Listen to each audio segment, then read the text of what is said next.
नमस्कार आणि समोर बसलेल्यांना माझा नमस्कार. मला पण नमस्कार म्हणा. छान. आधी आपण जरा सरळ बस म्हणजे बघायला छान वाटतं जरासं. एकमेकांच्या मागे व्यवस्थित आपण आहोत का बघा जरा.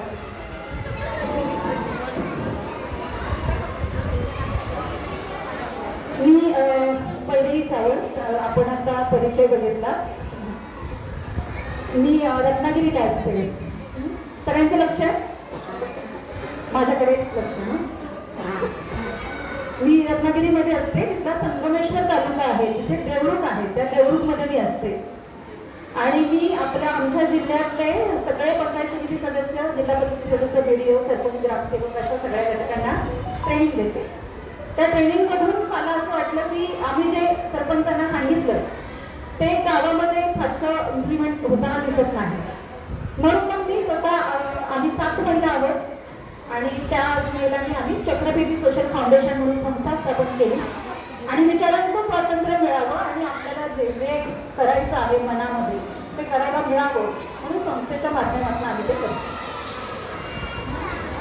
सगळ्यांचं लक्ष माझ्याकडे आहे ना. माझ्याकडेच लक्ष द्या. तर असं सांगत असताना प्रत्येक सरपंचाला शिकवत असताना जे करा करा करा असं आम्ही म्हटलं ते आता आपणच करू या उद्देशाने आम्ही सुरू केलं. 6 फेब्रुवारी 2022ला विधवा महिलांचा हळदी कुंकू घेतलं. देवरुखमध्ये जेव्हा मनात विचार आला की रथसप्तमीच्या दिवसांमध्ये सगळ्या महिला नटून थटून आपण बाहेर पडतोय की नाही, पण एक अशी घटक आहे, अशा महिला आहे की त्या घराबाहेर येतच नाही. त्या नटून थटून पण येत नाही. कदाचित त्या खिडकीतून बघत असतील येणाऱ्या जाणाऱ्या एवढ्या महिलांना, नटून थटून जाणाऱ्या महिलांना बघत असतील आणि त्यांना पूर्वीचे दिवस आठवत असतील की मी सुद्धा अशीच कधीतरी नटून जात होते. ती बघत असेल आणि दरवाजा थोडासा ढकलत पण असेल, खिडकीतून बघत असेल आणि तिला वाईट वाटत असेल की मी आता जाऊ शकत नाही. कदाचित तिच्या डोळ्यामध्ये अश्रू सुद्धा येत असते की मला आता कोण बोलवत नाही आणि मी अशी पूर्वी जात होते आता जात नाही. म्हणून त्याच महिलांच्या हळदी कुंकू घेऊया आणि त्यांना कुठेतरी नटून नटून त्या पण बाहेर पडू दे आणि त्यांना सुद्धा समाजामध्ये वावरता यावं या उद्देशाने आम्ही 6 फेब्रुवारी 2022ला विधवा महिलांचं हळदी कुंकू घेण्याचा मनात विचार आला. आणि तो विचार एका महिलेला मला सांगितलं होती. कोरोनाच्या काळात आम्ही किट दिलं, त्यामध्ये ती होती. मग तिला विचारलं की माझ्या मनात असं आलेलं आहे की आपण विधवा महिलांना बाहेर पडण्यासाठी त्यांचं हळदी कुंकू घेऊया. तर ती बाई विचार करायला लागली. ती तिचं छोटीशी टपरी आहे, ती वडापाव चहा असं विकते. तिच्या मनात विचार, ती थोडा विचारात पडली. मला म्हणाली बाई विधवा महिलांचा हळदी कुंकू होत नसतं असं तिचं उत्तर आलं. म्हटलं होत नसतं म्हणून तर करायचंय असं मी तिला म्हटलं. मग तिला पुन्हा थोडा विचार केला. हा म्हणले बाई ती आधीच दुःखात असते आणि समाज तिला अजून दुःखात टाकतो. तुमच्या मनात जे तुम्ही व्यवस्थेला आहे ते सद्गुरूंनीच तुम्हाला बुद्धी दिली असं तिच्या तोंडून आलं. आणि मग तिला मी विचारलं, तिला म्हटलं तुम्ही तयार आहे ना? ती म्हणली हो मी येते म्हणली. आणि मग तिला विचारल्यानंतर मी कामाला लागले, पंचायत समितीमध्ये गेले, सभागृह पाहिजे होतं. आणि मग सगळ्यांना विचारायला लागले तर काहींनी आम्हाला काही त्याला रिस्पॉन्स दिला नाही. पण आमचे BDO होते नरेंद्र रेवणकर, त्यांना मी विषय सांगितला आणि ते काहीतरी काम करत होते. त्यांनी ती फाईल बाजूला ठेवली आणि माझ्याकडे बघितलं आणि मला म्हणाले सामाजिक परिवर्तन मॅडम छान. एवढे शब्द, बाकीचं सभागृह नाम, पण मला हे म्हटल्यानंतर छान वाटतं की ते म्हणाले छान करताय. त्यांना आधी खूप बोलले होते आम्हाला. आणि मग सभागृह दिलं. मग बायकांना सांगायला लागलो यावर का तुमच्यासाठी कार्यक्रम आहे. एक बायका त्या बायका म्हणजे ओळखीच्या होत्या, कारण त्यांना कोरोनाच्या काळात किट दिलं होतं, तांदूळ वगैरे असं किट होतं ते दिलेलं होतं. तर मग ओळखीच्या होत्या. मग रस्त्यामध्ये अरे हे दोन्ही भांडीच करतात जास्त करून. त्यांना मी आडवून सांगितलं हळदी कुंकू आहे तुमचं यावर का. एक बाई मला म्हणली हा हळदी कुंकू. अहो एकदा मान गेला तो गेला, एकदा मान गेला तो गेला अशी तिची उत्तरं. म्हटलं असा काय मान जात नसतो. उलट म्हटलं तुम्ही किती ग्रेट आहे ना. नवरा गेल्यानंतर तुम्ही 2 मुलांना लहानाचं मोठं केलं, काबाड कष्ट केलं. आणि ती बाई इतकी भारी होती. ती मला म्हणायची आपल्याला मॅडम फुकटचं काही नको असं म्हणायची. मला म्हटली फुकटचं काही नको. अजून 4 घरची भांडी ती असेल पण वाईट मार्गाला जाणार नाही. अशी बारीक दागिने नाही, काही नाही. म्हणजे त्या महिला जरा वेगळ्याच असतात. त्यांच्याकडे जर तुम्ही बघितलं तर थोडा वेगळा घटक आहे. म्हणजे एक तर खचलेल्या, दबलेल्या आणि पिचलेल्या असतात आणि वंचित असतात. वेगळ्या वेगळ्या योजना असतील, काही असेल, त्यापासून त्या वंचित राहिलेल्या असतात. म्हणून त्यांनाच प्रवाहात घेण्यासाठी घेतलं, घराघरात जाऊन भेटलं. काही एक बाई मला म्हणाली, होय आमच्या ज्येष्ठ नागरिकमध्ये असा भेदभाव करायचा नसतो असं सांगितलेलं आहे, तर आम्ही येऊ. असं पण बायका भेटल्या, म्हणजे येऊ काय म्हणजे आम्ही काय इसणं येणार नाही, काय असतं का विधवा. मग सभागृह मिळालं, तिथे शिपाई होते. ते मला म्हटले, मॅडम विधवा असं केलं म्हटलं हो तेच करायचंय आम्हाला. म्हटलं जे होत नाही ते. असं करत करत पहिल्याच कार्यक्रमाला 35 महिला आल्या. किती? 35. घरोघर सांगितलं. एका बाईचा तर मला फोन आला, ती रडतच होती. म्हटली आतापर्यंत आम्हाला कोणीच नाही बोलवलं, तुम्ही बोलवताय, आम्हाला मान सन्मान देताय, उप देताय, आम्ही येणार. म्हणजे असा तो विषय आवडला. आणि मग ते आल्यानंतर सगळ्यांनी हळदी कुंकू लावलं होतं. जेव्हा आमचा कार्यक्रम झाला तेव्हा मी असं स्टेजवरून बघितलं तर सगळ्यांनी हळदी कुंकू लावून वाण घेतलं होतं. अर्थात हळदी कुंकू का, तर ती आतापर्यंत गेलेली आहे ना.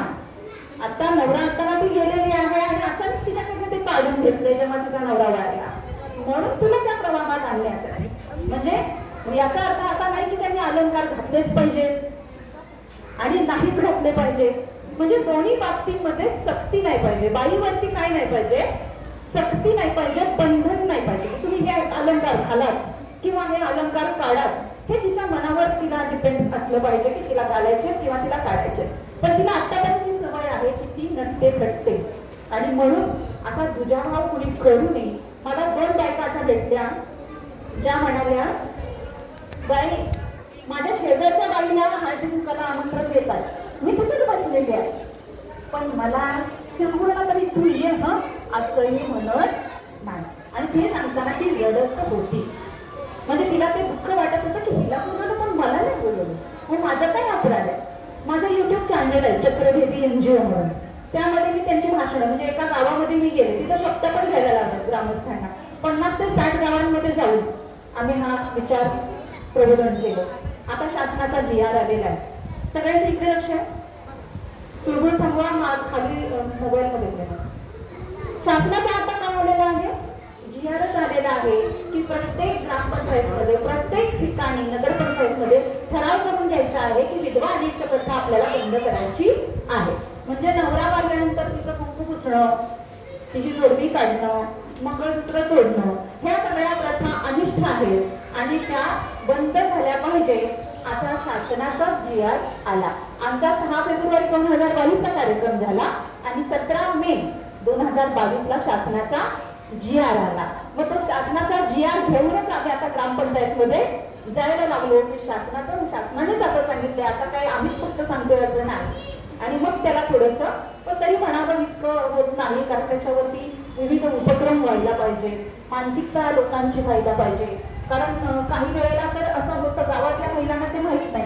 बऱ्याच सरपंचांनी गावामध्ये ठरावच केलेले नाही, तर माहीतच नाही, असा पण विषय आहे. आता आमची आई आहे, माझे वडील आहे आणि मी तिला सांगितलं की मी आता सगळीकडे सांगते तर तू काय आपल्या जशी आहेस तशीच राहा.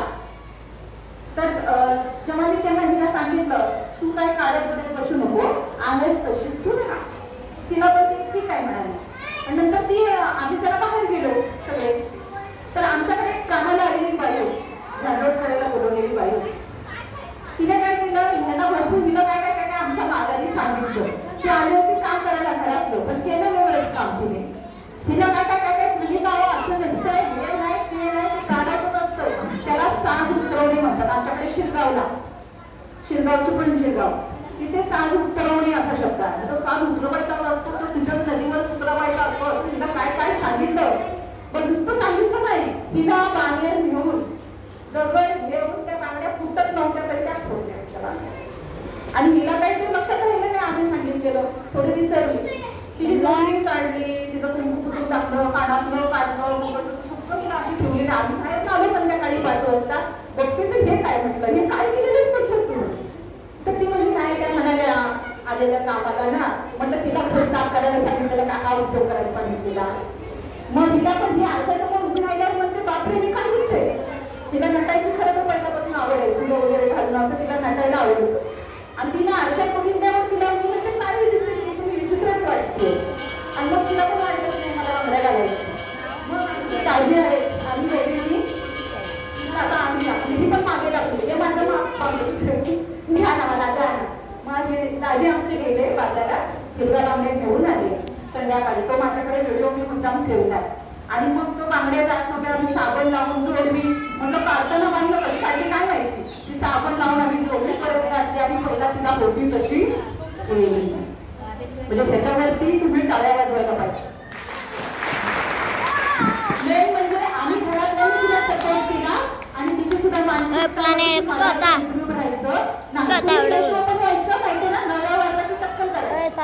टक्कल करून तिला खायला द्यायचं. काय असेल तर तिला खीर पुरी नाही द्यायची. तिला रात्रीचं भाकरी आणि भाजी द्यायची. का तर तब्येतीला चांगली नाही झाली पाहिजे, विकृत दिसली पाहिजे. विधवा बायकोची नवरा वारल्यानंतर दिसली पाहिजे. म्हणजे आपल्याला असं वाटतं की केश बंद झाल्या प्रकारे जिवंतच आहे. नवरा वारल्यानंतर तिचे सगळे दागिने काढणं म्हणजे तिला विद्रूप करणं आहे. काल आमचा कार्यक्रम झाला, 40 महिला आल्या होत्या आमच्या रत्नागिरी जिल्ह्याच्या. त्यातली एक महिला इतकी छान होती, उद्योजिका होती, समोर तिने भाषण पण केलं छान. त्याचबरोबर तिच्याबरोबर आलेली एक महिला होती आणि मी हा विचार जिथे जाते तिथे सांगते. मग त्यांना सांगितलं की विधवा अनिष्ट प्रथा आपल्याला बंद करायची आहे. तर ती महिला बाजू तुम्ही झाल्यापासून शेजारी आली माझ्या भेटीचं रेकॉर्डिंग. ती मला म्हटली मॅडम तुम्ही सांगितलं का तुम्हाला फार आवडत आहे बघा मी पण ते काय काढलेलं 4 वर्ष झालं. आणि तिकडे बसलेली होती ती उद्योजिका होती, ती कमी बसलेली शिकलेली होती. पण हिने दागिने ठेवले होते आणि उद्योजिका असून तिने फक्त गळ्यात एक चैन होती. तर मी म्हटलं तुम्ही काय घातलेलं मग तुम्ही का काढलं नवरा गेल्यानंतर तुम्ही काय ती म्हणजे नाही मी ते कशाला मी कोणाला आवडते पुन्हा म्हणते नाही नातेवाईक काय म्हणते. मग तुमच्यापेक्षा नीट बाईने केलेली आहे. आता आमचा परत 2 तारखेला असाच कार्यक्रम आहे रत्नागिरीला. तर तिचा आम्ही तिथे सत्कार करणार आहोत सगळ्यांसमोर. कारण ही उद्योजिका असून तिला ते धाडस नाही झालं की मी ठेवते हे अलंकार, पण ही कमी शिकलेली असून तिने ते धाडस केलं म्हणजे ती कौतुकास्पद आहे. म्हणून तिचा आम्ही आता शाल शपथ देऊन सगळ्यांच्या समोर देऊ शकतो. आता बायकांचे प्रश्न आहेत आपले आणि आपल्याला सोडवावे लागतील. आपल्याला जागृत व्हावं लागेल, आपल्याला बोलायला शिकायला लागेल. किती बायका अन्याय सहन करतात आणि बोलत नाही म्हणून त्या पुढच्या पिढीला येतात. म्हणून आपल्या मुली परत त्या जातात, भरडल्या जातात. आता आमच्या चक्रबिंदू सोशल फाउंडेशनचं जे काम आहे त्याच्यामध्ये आम्ही विधवा अनिष्ट प्रथा बंद करण्यासाठी काम करतो. त्याचबरोबर शिव्या द्यायच्या नाही, शिव्यामुक्त समाज अभियान राबवतो. काय द्यायच्या नाहीत, शिव्या द्यायच्या नाही. आणि जीवन कौशल्य कार्यशाळेमध्ये मुलांनी मोबाईलमधून बाहेर पडावं, रीलमध्ये अडकू नये, वाचनाकडे खेळाकडे वळावं यासाठी आम्ही आता काम करतोय. त्याचबरोबर त्यांना शासनाच्या विविध योजना त्यांच्यापर्यंत पोहोचवतो. आता मॅडम तुम्हाला नंतर योजना सांगणार आहे त्यामुळे मी त्या सांगत नाही. पण तुमच्याकडे जर 18 वर्षाच्या आतील 2 मुलं जर त्या विधवा महिला असतील किंवा दोघांपैकी आई आणि वडिलांपैकी एक जर कोण मारलं असेल तर त्यांना आपण एका मुलाला 2500 असे महिन्याला तिचे मिळून 6000 तिच्या अकाउंटला टाकून मिळवून देतो. तुमच्या ओळखीमध्ये अशी जर कोण महिला असेल जी गटकुटीत आहे, एकल आहे, विधवा आहे आणि तिला 18 वर्षाच्या आत जर 2 मुलं असतील तर तिच्या महिन्याला तिच्या अकाउंटला 6000 रुपये